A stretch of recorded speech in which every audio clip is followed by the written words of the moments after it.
All right, guys, part two of the podcast, Black Thought, Black Legacy. And it's still me and Dr. Mario here, and we're coming back to finish up what we started a little earlier. A little technical difficulties, but we're back now. We're recording live and we're recording right here for you. So everybody just bear with us as we go through this with you together. So we finished up part one of the conversation, and we were going into how white collar jobs can use the AI technology to help them versus hindering them. So AI won't take their jobs. And so we were about to discuss the different elements of AI, not just Chat GPT, but also we were going to go into like Canvas, a sort of an AI, and uh, Copilot, which is Microsoft version of it. And you had so many more going on with that I haven't even heard of, but we discussed a lot about Gemini. So now let's go into how this can help you. We did the backstory. You know about AI. You know how it's created, founded, and what it can do to disturb the workplace and how it can get rid of people. But how can we enhance it for ourselves is what's important now. I think the enhancement is augmentation. How do you augment your existing skills, right? Let me use me for a strategy for an example as I explain this. If I am a strategist for a large corporation or Fortune 500 company, um, I have limitations on how I gather information. So if I am developing a strategy, I have to go to different websites, different databases, different companies to understand about my competitors and understand about the goals and the finances I have in order to help advance the company's strategy. With the technologies today, with artificial intelligence today and agentic technology today, I can program agents to do the work for me, and I can report that information out to the executive leaders in companies in less than 2 to 3 days, as compared in the past 30 to 60 days to bring forth a cliff note of ideas what I think the strategy should look like. Right. I can actually present leaders with detailed strategic plans in less than 2 to 3 days. And so the reason why you're able to do that, because you're taking every bit of the information that's worldwide and they're already uploading it and you're using it to your benefit for the clients that you have. Yeah. So we talked about, based on the first part of this actual podcast, we talked about large language models, which is LLMs, which is technologies like Gemini and ChatGPT and Claude and all the rest out there. Those large repositories of data collects data in real time from all sources.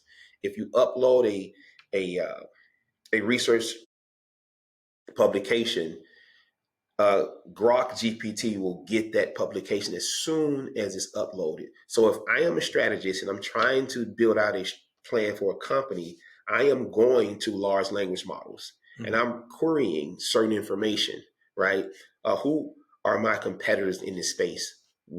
Which direction are they going? What do their strategies look like as for today? Because most of their plans are uploaded to their website. So it's accessible by Claude, ChatGPT, and Gemini. So from that point on, well, how do I develop a strategy that's more competitive than theirs, but in going in this specific space or this specific area? So there are so many things that we can do today to augment our skills to be more competitive, to help advance the goals. A company is seeking to advance goals. That's the bottom line of a company. And it also seeks to increase profit margin. So if you can help the company get there faster, you can be a more competitive person and irreplaceable in your organization. So this goes back to our previous podcast of telling the story. How do you use this information to tell the story? And I believe what you're saying is now you have all the information a lot faster, and now you're able to tell a compelling story to get the shareholders or the owners to do what you need them to do. Does that sound about where the course we need to be going on this as executive leaders? Yeah, it's all about storytelling. It's all about sharing the story. Because even with these different prompts that we're talking about, it's all about we're putting stories into the chats to get information out of the chats. Exactly. But you have to be able to tell effective stories to artificial intelligence to retrieve the right information. You also have to be able to tell a compelling story to leaders in the organization and to consumers of your product in order to increase your sales and productivity of the people who are helping to develop and advance those products within your company. And that goes back to the prompting that we were talking about, telling AI exactly what you want. And I don't know if that's something that everybody gets. Like, you're getting partial information if you're giving AI partial prompts, or telling you want to tell them everything you need, because it's just that important of how the information will come back to you. And so I think it's super important that we stress giving AI all the information to give you the information you want. You don't want to go into a boardroom with half the information. And so I think that's super, super important dealing with AI. It's not like Google where you can be like, tell me net worth. Like, you really need to know net worth of this person at this age for this amount of money. And you have to really go in and really be detailed with it to get the max Out of the technology. technology. Well, here's the thing. Think about it. Chat GPT, we have to understand the acronym. The G stands for generative or generate. The P stands for pre-trained, and the T stands for transformer. So let me work backwards. The T, when I say transformer, it's transferring mean the way the data comes into GPT, it is organized based on coding and decoding information. So it's as if it's based on the how the brain is structured, right? Mm-hmm. The neurons in the brain. You think about your prefrontal lobe, right? That's the executive function of your brain. So the transformer is built around how the human prefrontal brain structures. As information comes into the brain, we have to decode that information in order to respond to somebody. Got it. So when you put in prompts into these large language models, if your prompts are not effective and accurate in telling the right story, you're not going to get the right information out. It's the same if you're talking to somebody and you're let's say a NASA scientist, and you're talking to a common person who has no idea about the science that person knows. What are you going? What can you expect? What type of response can you expect from that person? Yeah. So if they have no idea, they won't be able to respond. And that's how Chat GPT is. If you place information into it based on your story and it's not detailed enough, the transformer in the GPT is not going to be able to effectively respond to you. So what about I've seen a few podcasts where they're saying that even when you do that now, not now, but it does have a error. Like, AI has an error. It's not 100% accurate with some of the information that you're retrieving. How do you check versus check? Well, you can check. You can check through. So there's still viable sources where you can check your data outside of the AI technology. But AI technology is started at 30% accuracy, 40%, 50%, 60%. Now we're at 95 point some percent accurate. So it is highly accurate than mainly anything that exists today.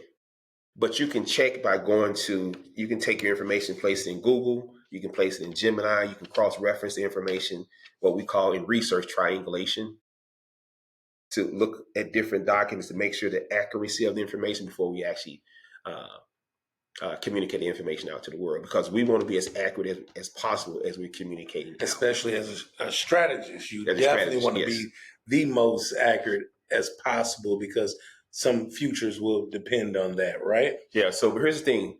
The whole thing is today we have areas of disruption and job replacement as it relates to artificial intelligence. One is blue collar, and the other is white collar. Right. And blue collar is as it relates to like warehouse jobs, real technical jobs that you do with your hands, like farming and things like that. So robotics and machines will actually go into those spaces and do the work, and they can do the work faster. Just imagine this. Think about this for a second. And there was a commercial that showed a humanoid in an Apple fulfillment center doing work. That humanoid can actually work 24 hours without taking a break. Humans, we have to take breaks. We take on an 8-hour shift, we take a 30-minute break and two 15-minute breaks, right? The humanoid does not have to take breaks. Now, let's think about this also. The profit and loss statement. Humans take vacation. Right. Humans take breaks. When you think of humanoids, the only thing that the executive of corporation or warehousing will need to pay for is the maintenance of the humanoid. Right. So if you pay for it, because the average humanoid from Tesla is $30,000. Okay. $30,000. So if I pay for 10 humanoids to go into an organization, and those 10 humanoids, a fulfillment center, for 6 months without taking what, of course, we will allow them to take breaks, but not take breaks the way human takes breaks, and not actually need for to call in to be absent, right, or to take vacations. Yeah. Just imagine the level of productivity I receive as a company. But the thing is, how do you prepare yourself for this era? Exactly. What do you need to do? Because these things are real. Machines can replace humans. From blue collar perspective and white collar perspective. Mm-hmm. But how do we be more effective? It's all about upskilling yourself as it relates to the work that you're doing. Use ChatGPT and Gemini and all those things, query them and say, this is what I do now. How can I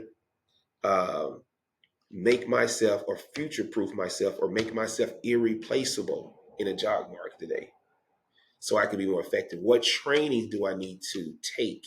Because listen, Coursera, all these open source training schools, online training schools, they are very effective. I've taken multiple classes, and I know they are very effective. And these classes cost between $15 and $25.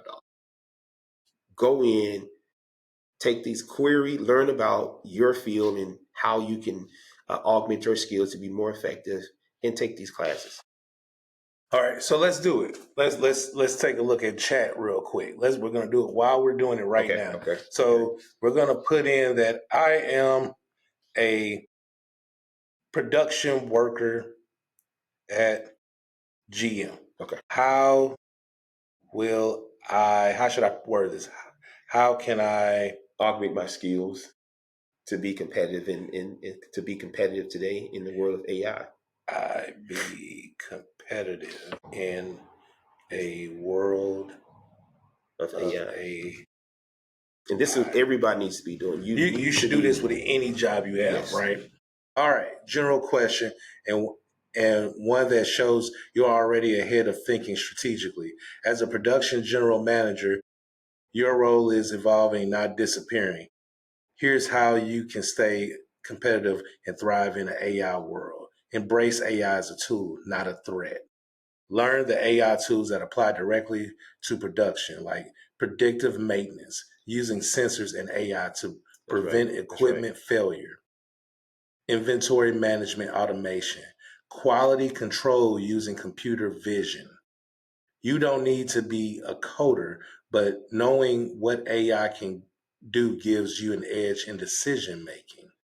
And I mean, it gives you be the human AI can't be. So here's the thing, even what he's saying, now, once you get your prompt, ask AI to give you specifics, give you links to classes that you can take, and give you tools that's associated with the things that it says that you need to learn. What tools are they? Give me specific tools and give me specific educational courses I need to take. And right here at the bottom it says, if you like a personal development roadmap or want help translating this into a linked post or a video script, just say the word. So it's telling you, hey, look, if you want to give me a roadmap, give me, I have to spell it right on here. My fingers are too big. Give me a roadmap. And let's see what it says.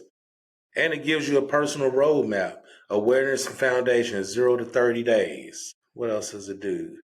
Take one short course, just exactly what you said. Explore the basic tools. So, like all in operations, skill and expansion, tool testing, all of these things right here. So you can get better just by putting in what you want AI to tell you. Is that right? That's it. So put the information in, ask a question around your job or a future job you plan on moving. Like if you're trying to transition out of your current, if you want to shift or pivot, you still can go in and prompt any of these large language models, ChatGPT or Gemini, to give you a detailed layout of the things that you need to skills, how you need to upskill, but also give you a roadmap of what that looks like. But also think about this for the white collar jobs. So if you're into a lot of analytics, strategy, sales, those things have the potential. Those skill sets have potential to be replaced. But there's a lot of things that we can do. We can augment ourselves, right? Like you said, Copilot with Microsoft. Microsoft has a tool called named Copilot that's integrated into all the Microsoft products. Right. It's similar to Chat GPT, so it offers the same thing. Um, then we have other technologies like, and I keep referencing Python because Python is a tool for coding, but you don't have to have a coding background. It can help you inform or restructure how the large language models give you information, how ChatGPT or Gemini will give you information. Uh, so you can set up what we call crew teams or AI agents to run tasks for you. So if you have a company, if you're a small business owner, small business entrepreneur, and you don't have the money, most of us don't have the money as small business entrepreneurs. We're more like hustlers trying to get things done. Right. We wear multiple hats. So if you need to focus on marketing to grow your brand, you need to focus on strategy to figure out how to advance your products into the market, and manage your operations and your finances so you can understand what your profit margins are. You can assign AI agents to each one of those responsibilities, right? Using a technology that's named Crew AI. If you're listening, please Google Crew AI to learn more about it. Please research this. It will save you a whole lot of time and a whole lot of money. If you don't have the monies to hire these particular people to do the work, you can assign them to AI agents who will report information back to you in real time. You have to set up the prompts, you have to set up the instructions, but once you set it up, those AI agents will go out and scan for that information consistently every day. And if you want that information sent back to you through a text, through a phone call, or through an email, you structure how it should be sent back to you. So if you don't have the time to build out Crew AI and AI agents, hire somebody to do it for you. There are people who can set up the structure for you to help you be more effective as a small business entrepreneur or as a leader in a large corporate organization.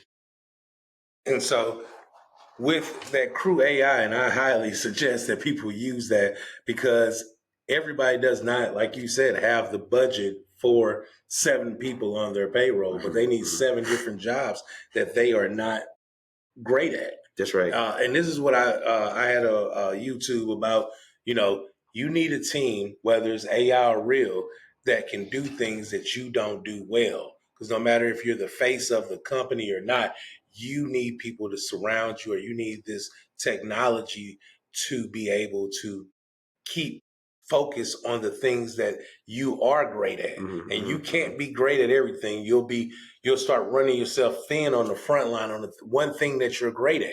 You'll run yourself thin on that, trying to do that, and you got tools available to do it all. But it goes back to what you said. So years ago, we always talk about friends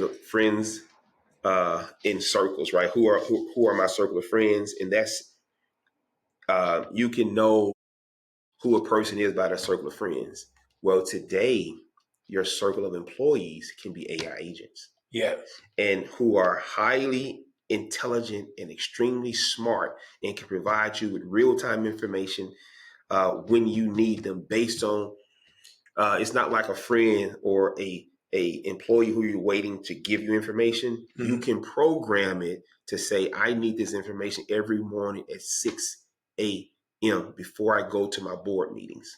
And it will do it. It'll have it for you. It will be in your email or it'll be sent to your text. Based on the prompts and the instructions you gave, you will receive that information. And then on our last point, we're going to just gently go into entrepreneurs and the blue collar workers, the people with technical degrees. This is definitely for you because you chose the profession that AI can't take as of right now. Yes. Not saying that in 20 years they won't, but you're not in the first 5 years. And that goes, I saw that tire replacers are on there, automotive. What was the other one? Automotive, it was, I got a brain stag here, but I remember it was anything that like plumbers, electricians, those are the, if I had a son, like if he, that was getting into the job market for, a career, those are the jobs that I want him to have. And, if you don't want to pay a technical school, first of all, it's a ton of free programs out there for you. But then you have the military that provides those exact same jobs and will teach you those jobs and pay you to do those jobs. Yeah. It's incredible. So I'm gonna give you a comparison. So let's talk about blue collar, right? Today, blue collar jobs that can be replaced, like assembly line workers, yes, package handlers, forklift operators. Because I know you've seen these videos where these automated forklifts just move throughout the warehouses today. In the air. Fast food cooks, in delivery drivers. We all know that Tesla is rolled out they're pilot testing autonomous taxis in San Antonio. Yeah. In San Antonio. And once they perfect the kinks in that city, then it's going to roll out across the country. So that means that other Uber drivers will be impacted. And a lot of us who will leave in corporate America, the first thing we do is latch on to Uber, something to keep us going until we can find our next job. So with that said, these are the ones that's subject to be replaced. But let's talk about the vocational jobs that will remain for the next foreseeable future. Those are HVAC technicians, electricians, plumbers, just even construction, just general construction, right? And also even mechanical engineering will have its place because mechanical engineers are the ones who are building humanoids. Right. So auto and people in the auto field, so that machine technicians and things like that, we know those are here for the foreseeable future. So if I were you, just to double secure my future, I would actually learn some of those vocations. Even if I have a PhD, and I am considering ensuring that on the side, as it relates to a small business, being able to have some of these skills to bring more revenue into my home to secure my futures for future investments. Yeah. And so just so you know, I know people that use coaches that's AI right now. Okay. I know people that use those coaches because they're not in the particular field that I actually do. But just so you know, I have to figure out a way as a coach to separate myself away from already the coaches, the 1 million coaches that exist, but now I have to compete with AI. And so if you're a coach and you're watching this, what I would suggest is that you start building and cultivating relationships, because right now AI can't build a relationship. And so you build these relationships and you cultivate these relationships, and you have to perform at a level of that doesn't even exist right now. You have to be the absolute best. If you're a coach and you're not certified, go get certified and get the best certification you possibly can. True. This is separating yourself away from AI and other coaches. And so I really feel passionate about this because it's my industry, but I really feel passionate that other coaches find a way to do the same. First of all, identify your niche. Don't just be an executive coach, because there's a million executive coaches out there. Find out what you are best at as an executive coach. What field, what niche do you have? I have identified long and years ago that I'm a sales coach. And so that's what I identify as, and that's what I have been the best at. And I want you to identify whatever it is that you are the best at. And then you have to train and train and train, certify, recertify, because those certifications run out after like a year or two. And so you have to do all of this to separate yourself, not now only from other coaches, but now from the AI coach. And I'm not taking anything away from AI, but building a relationship is the best way that you can separate yourself. Is already, you've been in this business, already have these relationships built. Now cultivate those relationships and make them strong so that they only think of you and depend on you. So, in close, I want to say this: there are several people you need to look out for and listen to how they're communicating about AI. One is Elon Musk. Of course, we know who he is, but then we have Peter Thiel, who's the owner of Palantir. We need to keep up with him. Sam Altman is the founder of OpenAI or ChatGPT. Then we just have Google specifically. The godfather of AI, the person who came up with the concept of understanding how to map the neurons in the human brain, his name is Jeffrey Hinton. We definitely need to keep up with him. He talks about it consistently. He's not directly engaged in helping to build new AI technologies. He's out on a mission to tell us how dangerous AI is and how it will affect the job market going forward. But this is a quote he said. We may have things more intelligent than us. Then he said, understanding, reasoning, and achieving self-awareness and consciousness over time, making humans the second most intelligent beings on the planet. This is his fear. This is his fear, and it needs to be all of our fears. We need to keep up. Make sure you keep those people in your searches, and also earn your leisure. Earn Your Leisure keeps a lot of information. They update you every day on what's happening in the market, specifically around artificial intelligence. Yes. So keep those in your search. So shout out to Earn Your Leisure. And thank you guys for watching. I hope it was very educational. We'll be back next week to give you some more education, not only on AI, but how to survive AI. And we appreciate you, both of you guys, to watching us and listening to us. We will see you soon. See you in the future. Get prepared. Get ready. Any last thoughts? You make your day, you make your future how you decide. You create that reality for yourself. Please start to study and think about what your future look like and take the steps necessary to achieve that future. That's it. And we're at the end. See you guys next week. All right. Bye for now. Peace.